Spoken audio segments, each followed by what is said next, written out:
Mes amis Gémeaux, bonjour et bienvenue sur la chaîne Tarot à merveille. Pour votre tirage général, ceux qui me découvrent, soyez les bienvenus. J'espère que vous allez bien. Allez, c'est parti. Si je vous disais qu'une lettre a été écrite pour vous, accepteriez-vous de l'écouter? Pas une lettre ordinaire, pas une lettre d'un expéditeur que vous pouvez identifier. Une lettre qui existe quelque part entre le visible et l'invisible, entre ce qui a déjà eu lieu et ce qui est sur le point de se produire. Une lettre que la vie elle-même a composée mot par mot en observant votre parcours, vos larmes, votre résistance, votre espoir têtu, qui refuse de mourir, même quand tout semble l'inviter à s'éteindre. Cette lettre, je l'ai trouvée et aujourd'hui, je vais vous la lire. Elle commence ainsi. Je t'observe depuis plus longtemps que tu ne le crois, pas comme un surveillant, comme un témoin.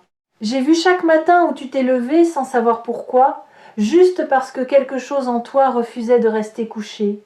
J'ai vu chaque sourire que tu as offert alors que ton cœur pesait des tonnes. J'ai vu chaque porte qui s'est fermée devant toi et la manière dont tu restais debout, les yeux encore tournés vers l'avant, cherchant la prochaine. Je t'observe et je prépare quelque chose. Quelqu'un que tu ne connais peu, être pas encore, ou que tu connais déjà sans savoir ce qu'il deviendra pour toi. Arrêtons-nous là un instant, respirez. Parce que cette lettre n'est pas un conte de fées, ce n'est pas une promesse en l'air, c'est une description de ce qui se met en place dans votre champ énergétique en ce moment même. Et pour que vous puissiez recevoir la suite, il faut d'abord que vous acceptiez une idée qui peut sembler difficile à croire. Vous méritez ce qui vient, non pas parce que vous l'avez gagné par la souffrance, mais parce que votre existence elle-même est une raison suffisante.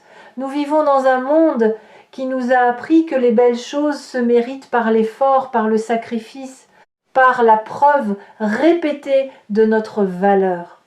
Et vous avez joué ce jeu. Longtemps, trop longtemps peut être.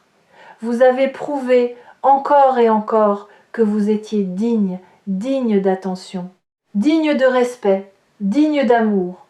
Et à chaque fois que vous pensiez avoir suffisamment prouvé, la barre montait d'un cran, comme un examen sans fin où la note de passage change à chaque session. Ce cycle s'arrête ici, pas parce que vous avez enfin atteint le score requis, parce que le score n'a jamais existé, il était une illusion, un piège conçu pour vous maintenir dans une course perpétuelle vers un horizon qui recule à mesure que vous avancez. La personne qui va changer votre vie ne vient pas parce que vous l'avez mérité, elle vient parce que le timing est juste. Et le timing est juste parce que vous avez cessé, peut-être sans vous en rendre compte, de courir vers cet horizon impossible. Quelque chose en vous s'est arrêté. Pas par épuisement, par lucidité, par cette forme de sagesse qui ne vient que lorsqu'on a compris que la course était le problème, pas la vitesse. Et dans cet arrêt, quelque chose de miraculeux s'est produit. Vous avez commencé à vous voir, pas à travers le regard des autres, pas dans le reflet de vos accomplissements ou de vos échecs. Vous vous êtes vu simplement tel que vous êtes, quand personne ne regarde. Et ce que vous avez vu ne vous a pas dégoûté. Ce que vous avez vu était quelqu'un de profondément humain, imparfait, oui, abîmé par endroits, oui, mais vivant, irréductiblement vivant, avec une capacité d'aimer qui a survécu à tout ce qui aurait dû la détruire, et cette vision de vous-même, aussi fugace qu'elle ait pu être, a envoyé une onde dans l'univers, comme une pierre jetée dans un lac immobile. Des cercles concentriques se sont formés, et ces cercles voyagent encore. Ils s'étendent, ils touchent des rives que vous ne pouvez pas voir. Et sur l'une de ces rives, quelqu'un a senti l'onde arriver. La lettre continue. La personne que je t'envoie n'est pas celle que tu aurais choisie. Elle n'est pas le portrait que tu as dessiné dans ta tête pendant toutes ces années. Elle ne correspond pas à la liste de critères que tu as construite à partir de tes blessures passées, cette liste qui n'est rien d'autre qu'un mur déguisé en standard. La personne que je t'envoie te surprendra. Et cette surprise sera la première preuve que quelque chose de nouveau est possible, que ta vie n'est pas condamnée à répéter les mêmes schémas, que le chapitre qui s'ouvre n'est pas la suite du précédent, c'est un livre entièrement différent. Cette idée mérite qu'on s'y attarde. Nous construisons tous, consciemment ou non, un portrait robot de la personne qui est censée nous rendre heureux. Ce portrait est façonné par nos expériences passées, par ce qui nous a manqué, par ce qui nous a blessés. Si vous avez souffert de l'indifférence, vous cherchez l'attention débordante. Si vous avez souffert du contrôle, vous cherchez la liberté absolue. Si vous avez été trahi, vous cherchez la transparence totale. Et ces recherches, aussi logiques qu'elles paraissent, sont des pièges, parce qu'elles ne vous guident pas vers ce dont vous avez besoin. Elles vous guident vers l'opposé exact de ce qui vous a fait mal. Et l'opposé exact d'une blessure n'est pas la guérison. C'est une autre forme de déséquilibre. La personne qui va changer votre vie ne sera pas l'opposé de vos blessures. Elle sera autre chose. Quelque chose que votre mental n'a pas prévu parce qu'il ne pouvait pas le concevoir, quelque chose qui échappe aux catégories, qui ne rentre pas dans les cases, qui, au premier abord, pourrait même vous déstabiliser parce qu'elle ne correspond à aucun de vos schémas de référence. Et c'est justement cette non-correspondance qui sera le signe le plus puissant que cette fois c'est différent, que cette fois ce n'est pas votre blessure qui choisit, c'est votre âme. La lettre reprend. Ne la cherche pas, c'est la condition. Je sais que c'est difficile à entendre. Toi qui as passé tant de temps à chercher, à espérer, à scruter chaque visage, chaque conversation, chaque rencontre en te demandant « est-ce toi, est-ce cette fois ?» Mais la recherche est un bruit. Et le bruit couvre le signal. Ce que je te demande, c'est de devenir silence. Pas un silence vide, un silence plein.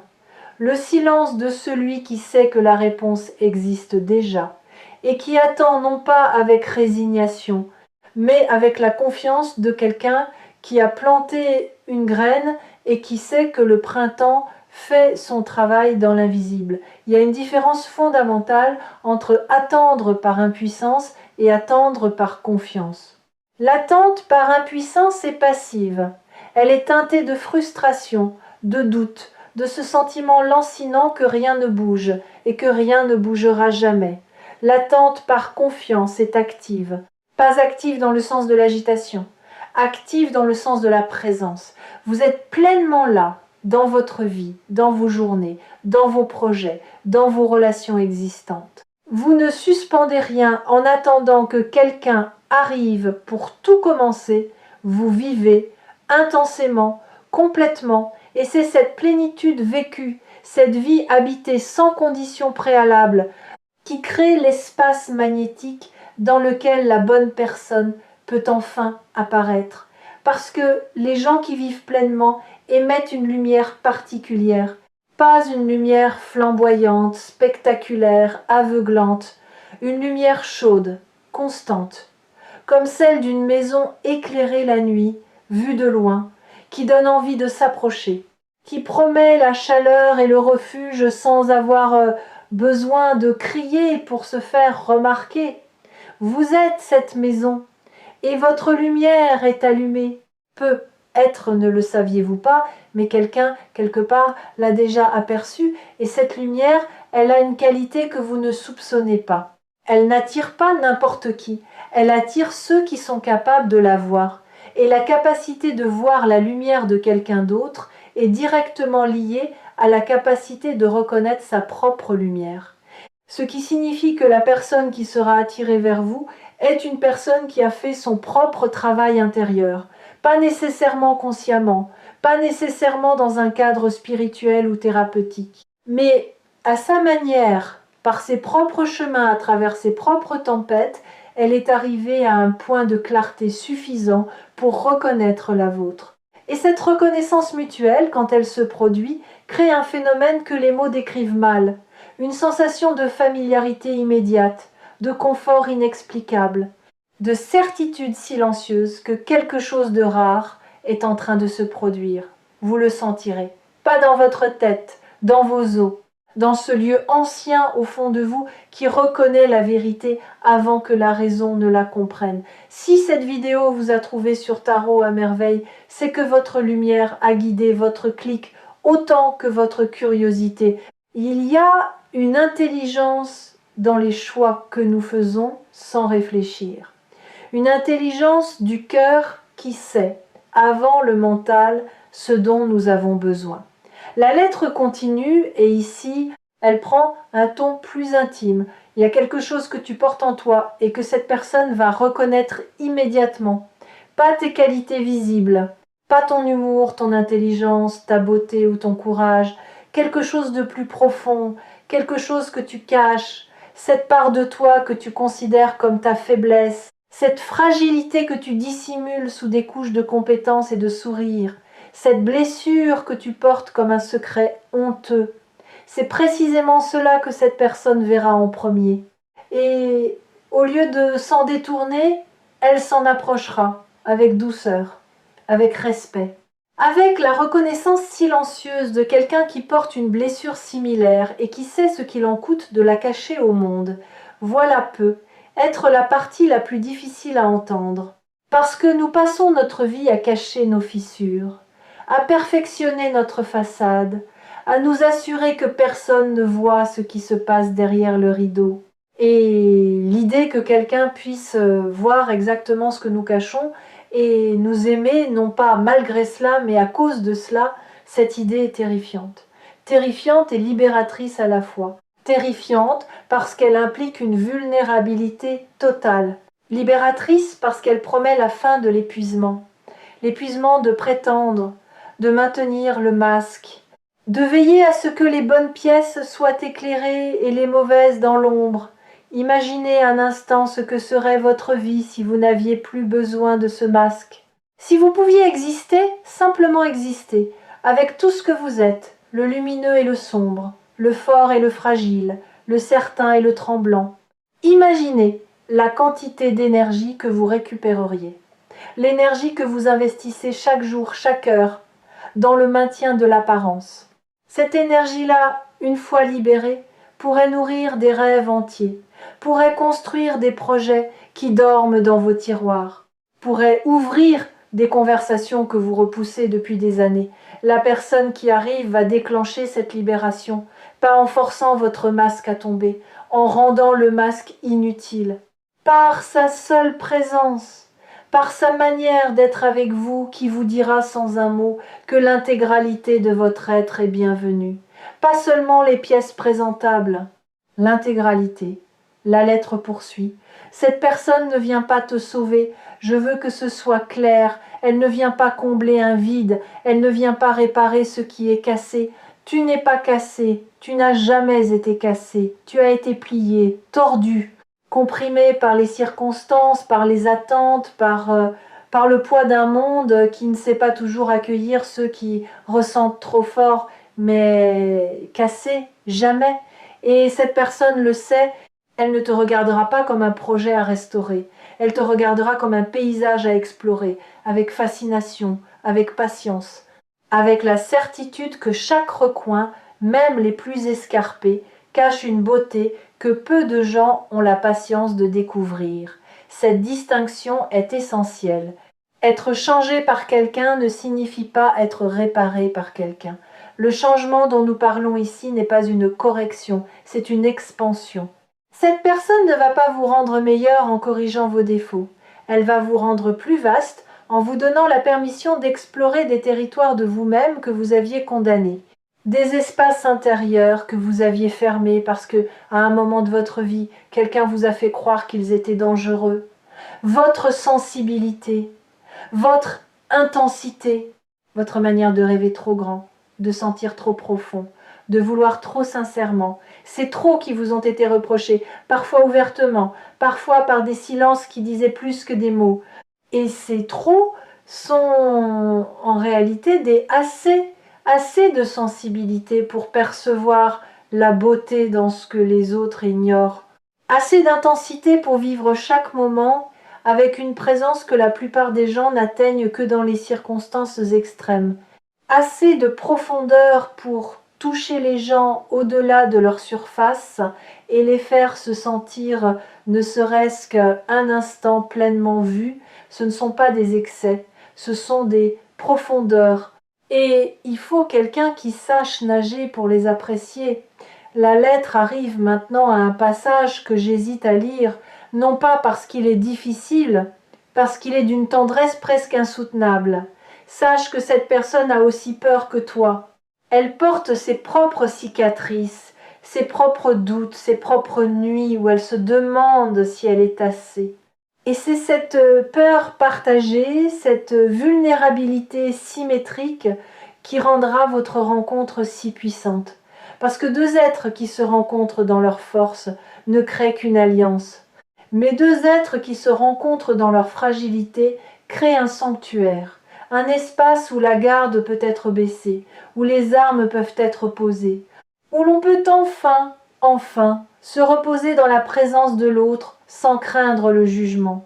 Ce sanctuaire est ce que je te prépare, et il sera plus beau que tout ce que tu as connu, un sanctuaire. Pas un château, pas une forteresse, un sanctuaire, la différence est profonde. Un château protège par la hauteur de ses murs, une forteresse protège par l'épaisseur de ses remparts. Mais un sanctuaire protège par la qualité de ce qui s'y vit, par la sacralité de l'espace, par le respect mutuel qui en constitue les fondations. Vous n'avez pas besoin de murs épais pour vous sentir en sécurité avec la bonne personne. Vous avez besoin de confiance. Et la confiance ne se construit pas avec des pierres. Elle se construit avec des preuves quotidiennes, petites, répétées, silencieuses. Un message envoyé juste pour dire que l'on pense à l'autre. Une promesse tenue, même minuscule. Un regard qui dit « je suis là » quand les mots ne suffisent plus. Cette personne va vous offrir ses preuves. Pas d'un coup, pas dans une grande déclaration, goutte à goutte, jour après jour, avec la patience de quelqu'un qui sait que la confiance ne se décrète pas, elle se démontre. Et chaque preuve sera un barreau de moins à la cage dans laquelle vous avez enfermé votre cœur. J'aimerais m'arrêter ici un moment pour parler de quelque chose que la plupart des gens sous-estiment. Le rôle du corps dans cette transformation. Votre corps sait avant votre esprit. Votre corps a déjà commencé à se préparer à cette rencontre. Peut-être l'avez-vous remarqué sans en comprendre la raison. Une énergie différente le matin. Une manière de bouger qui a légèrement changé. Des sensations nouvelles dans la poitrine, pas de la douleur, plutôt une ouverture, comme si votre cage thoracique gagnait quelques centimètres d'espace. Votre peau elle-même réagit. Certains rapportent une sensibilité accrue au toucher, aux textures, à la température de l'air. Ce ne sont pas des symptômes médicaux. Ce sont des signes que votre corps se recalibre pour accueillir un niveau de connexion qu'il n'a pas expérimenté depuis très longtemps. Le corps n'oublie jamais ce que c'est que d'être aimé pleinement. Et quand il sent que cette possibilité approche, il se réveille, il se prépare, il fait de la place. Honorez ces sensations, ne les ignorez pas, ne les rationalisez pas. Elles sont la preuve la plus tangible que ce dont nous parlons n'est pas une idée abstraite. C'est un mouvement réel, physique, incarné. Et ce mouvement est déjà en cours. La lettre touche maintenant à quelque chose qui concerne le timing. Tu te demandes pourquoi maintenant? Pourquoi pas avant? Pourquoi pas pendant ces années où tu en avais tellement besoin que l'absence te brûlait comme un fer rouge? La réponse est simple, et elle ne te plaira peu, être pas. Avant, tu n'aurais pas reconnu cette personne, tu l'aurais croisée sans la voir, ou pire, tu l'aurais vue et tu aurais fui, parce que tu n'étais pas encore celui ou celle que tu es maintenant. Chaque épreuve que tu as traversée t'a rapproché de cet instant. Chaque larme a nettoyé un fragment de ton regard. Chaque déception a déblayé un chemin, et maintenant ce chemin est dégagé. Tes yeux sont clairs, ton cœur est assez brisé pour être ouvert, et assez fort pour ne plus avoir besoin de se fermer. C'est maintenant, parce que tu es enfin prêt à voir ce que tu étais incapable de voir avant. C'est une vérité inconfortable mais libératrice. Les rencontres transformatrices ne se produisent pas quand nous les voulons. Elles se produisent quand nous sommes prêts à les vivre pleinement. Et la préparation n'est pas un exercice conscient. Elle se fait dans l'ombre, à travers les épreuves qui nous semblaient inutiles, à travers les relations qui n'ont pas fonctionné et qui nous ont appris, à chaque échec, un peu plus précisément ce que nous cherchons vraiment. Chaque amour raté a affiné votre boussole intérieure. Chaque désillusion a éliminé une illusion. Et ce qui reste maintenant, ce n'est plus un fantasme. C'est une vérité, épurée, essentielle, inébranlable. Il y a aussi un autre aspect de cette préparation que personne ne mentionne jamais, le pardon. Pas le pardon grandiose, dramatique, celui qu'on prononce dans les films avec des violons en arrière-plan, le pardon quotidien, le pardon discret, celui que vous vous êtes accordé, petit à petit sans même le nommer.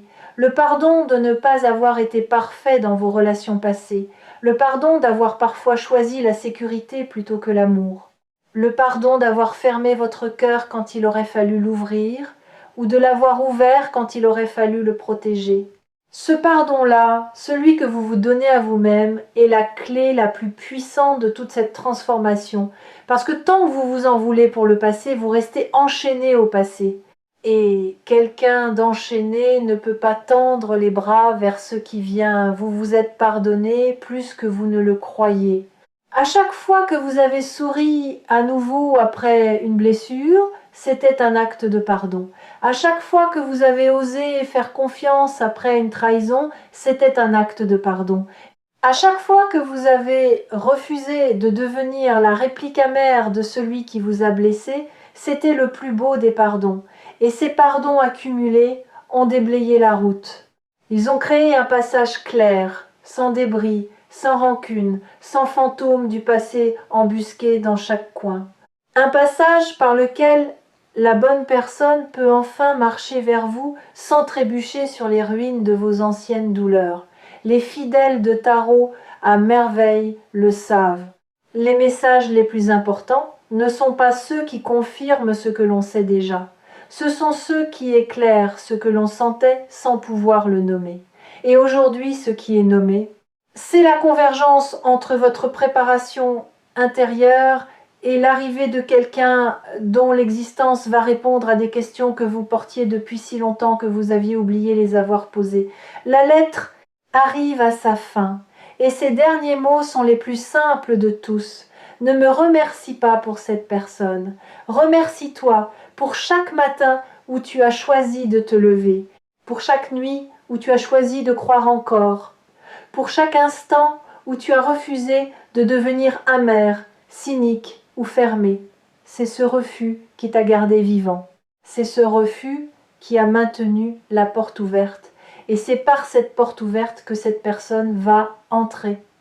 Pas parce que je l'ai décidé, parce que tu l'as permis par ton courage quotidien, par ta tendresse obstinée, par cette lumière dans tes yeux que rien, absolument rien, n'a réussi à éteindre. La lettre est terminée, et je la dépose maintenant entre vos mains. Pas pour que vous la relisiez indéfiniment, pour que vous la laissiez travailler en vous comme un levain dans la pâte, comme une mélodie qui continue de jouer dans votre tête longtemps après que la musique s'est arrêtée.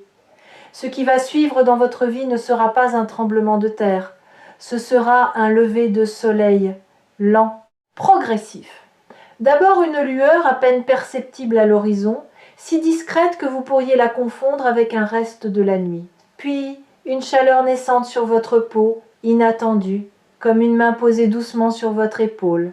Puis la lumière pleine, entière, qui révèle un paysage que vous n'aviez jamais vu aussi clairement.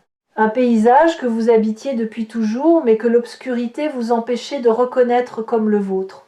Quelqu'un arrive, et cette personne ne va pas simplement changer un aspect de votre vie. Elle va changer la manière dont vous vous voyez, la manière dont vous habitez vos journées, la manière dont vous respirez. Quand personne ne vous regarde, elle va vous apprendre par sa seule existence que vous n'avez jamais été trop, que vous n'avez jamais été pas assez, que vous avez toujours été exactement ce qu'il fallait. N'oubliez pas de revenir sur Tarot à merveille quand le doute frappera de nouveau à votre porte, parce que le doute frappera, il frappe toujours. Mais désormais, Vous avez une lettre entre les mains, une lettre que la vie a écrite pour vous. Et les lettres de la vie ne mentent jamais. Préparez-vous. Non pas en construisant des murs, en ouvrant des fenêtres. Chaque fenêtre ouverte est une invitation. Et quelque part, à une distance que ni vous ni moi ne pouvons mesurer, quelqu'un marche vers la lumière que vous laissez filtrer. Cette personne ne marche pas vite. Elle ne court pas. Elle avance avec la même certitude tranquille que la vôtre, parce qu'elle aussi a reçu une lettre. Et sa lettre parlait de vous.